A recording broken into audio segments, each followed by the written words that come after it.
안녕하세요. 마틸다입니다. 오늘도 이어서 우리가 사랑하는 성녀 파우스티나 수녀님의 일기를 읽어드리겠습니다. 수녀님이 누구인지 궁금하신 분은 동영상 아래를 참고하세요. 1937년 9월 25일 이 일 전체가 얼마나 어려운 일인지를 알았을 때 나는 주님께로 가서 말씀드렸다. 예수님, 주님은 저들이 주님의 일을 얼마나 방해하는지 보고 계시지 않습니까? 그리고 나는 내 영혼 안에서 이런 소리를 들었다. 내가 할 수 있는 것은 무엇이든지 다 해라. 그 나머지 일에 대해서는 걱정하지 마라. 이런 어려움은 이 일이 나의 것이라는 것을 입증해 주기 위한 것이다. 내가 너의 힘으로 할 수 있는 것을 다 하기만 하면 아무것도 걱정할 것 없다. 오늘 외출하는 원장 수녀를 위해서 정문을 열어주었을 때 나는 그가 하느님 자비의 사업에 관계되는 일 때문에 시내로 간다는 것을 알게 되었다. 이 장상은 자비의 사업 전체를 위해서 가장 큰 공헌을 한 사람이다. 오늘 나는 부주의하게도 가난한 두 어린아이들에게 정말로 집에 먹을 것이 하나도 없느냐고 물었다. 그 아이들은 나에게 대답도 하지 않은 채 정문을 떠나가 버렸다. 나는 그제야 그 아이들이 자신들의 가난을 이야기하기가 얼마나 힘들었는가를 이해하게 되었다. 그래서 급히 그들을 따라가 도로 불러 세웠다. 그러고는 내가 가진 것들을 나에게 허락된 한도 안에서 다 내주었다. 오 하느님, 예수 성심의 자애로우심으로 주님의 자비를 저에게 보여주십시오. 저의 탄식과 애원을 들으시고 통회하는 마음의 눈물을 받아주십시오. 오 전능하시고 언제나 자비로우신 하느님, 주님의 자애로우심은 한이 없습니다. 비록 저의 비천함이 바다처럼 크다 해도 저는 온전히 주님의 자비에 의탁합니다. 오 영원하신 삼위일체님, 언제나 자비로우신 하느님, 주님의 자애로우심은 측량할 길이 없습니다. 그러기에 저는 주님의 자비의 바다에 의탁합니다. 비록 휘장이 저를 가리고 있지만 그래도 저는 주님을 느끼고 압니다. 오 주님, 주님 자비의 전능하심이 온 세상에서 영광 받으시기를 빕니다. 주님 자비의 전능은 끊임없이 공경받으소서. 나의 영혼이여, 하느님의 자비를 열정적으로 선포하여라. 1937년 9월 27일 오늘 원장 수녀와 나는 사람을 만나러 갔는데 그곳에서는 하느님 자비의 거룩한 성상화가 작은 카드로 만들어져 있었다. 그리고 그 뒷면에는 이미 인가를 받은 하느님의 자비를 비는 호칭 기도와 5단 기도도 인쇄되어 있었다. 우리는 또 그림을 고쳐 그린 큰 성상화도 볼 수 있었는데 그것은 원래의 모습과 아주 비슷했다.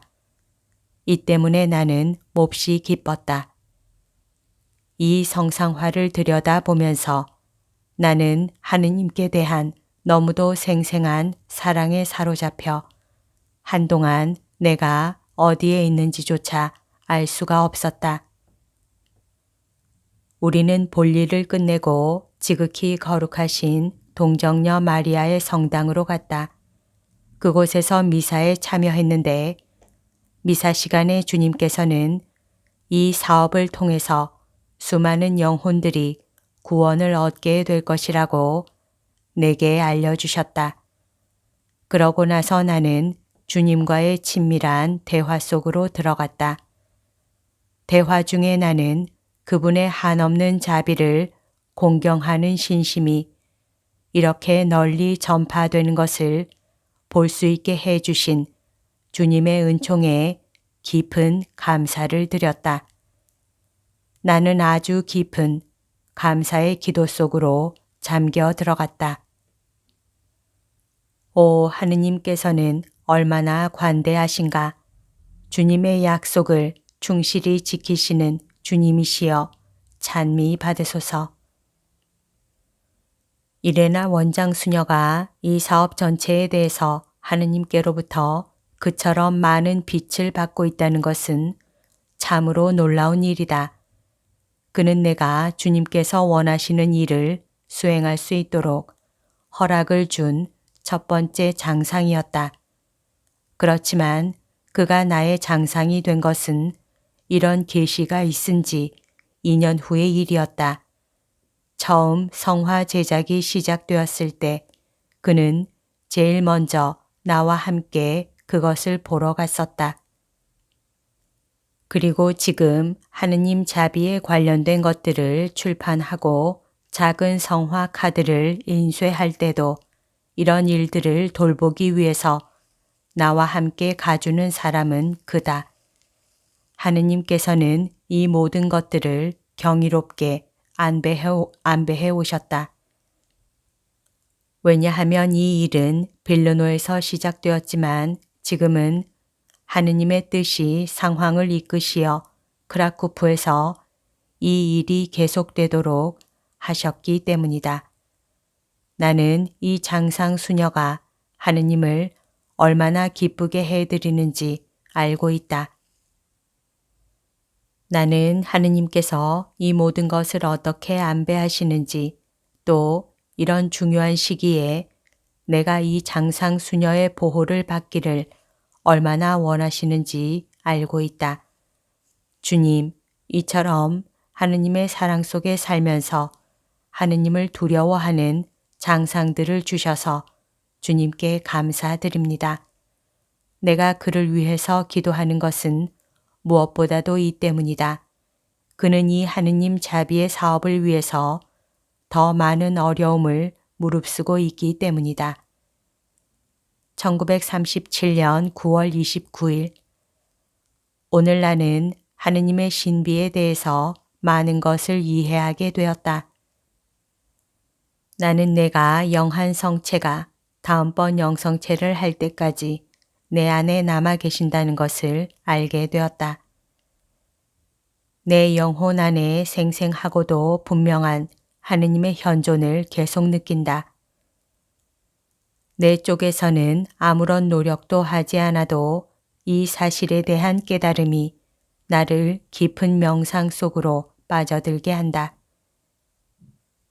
내 마음은 살아계신 성체가 계시는 살아있는 감실이다.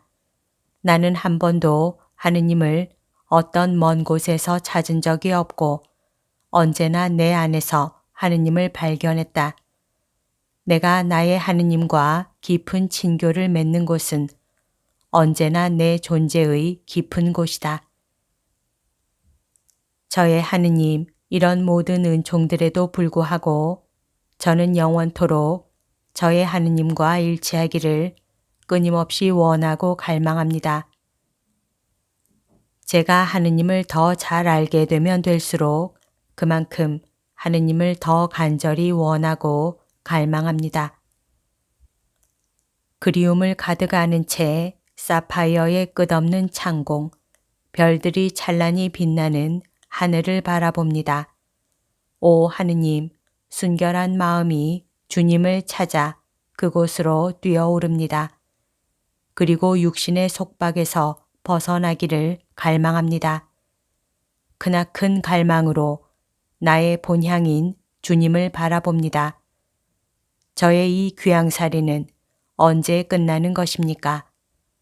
오 예수님, 주님께 대한 갈망으로 고통받는 주님의 정배가 이렇게 애타게 주님을 부릅니다. 광야를 가로질러 아버지의 나라로 걸어간 성인들의 발자취를 그리움으로 바라봅니다. 그분들은 성덕의 사례와 조언을 남겨주셨습니다. 그리고 제게 말합니다. 수녀님, 인내하세요. 사슬은 곧 끊어집니다. 그러나 그리움으로 애타는 저의 영혼은 이런 말씀을 듣지 않고 더더욱 애타게 자신의 주님과 자신의 하느님을 갈망합니다. 그리고 제 영혼은 하느님께만 빠져 있기 때문에 인간의 언어를 더는 알아듣지 못합니다. 사랑으로 상처를 입고 애타게 갈망하는 저의 영혼은 모든 피조물들을 뚫고 자신의 길을 헤쳐나가 제 마음의 배우자이신 주님과 끝없는 영원함으로 하나가 됩니다. 오 하느님, 애타게 갈망하는 제 영혼이 주님의 거룩하신 삼위일체 속으로 잠겨들게 해 주십시오. 사랑의 불길로 타오르는 제 마음으로 겸손하게 간청하오니 저의 갈망을 채워 주십시오.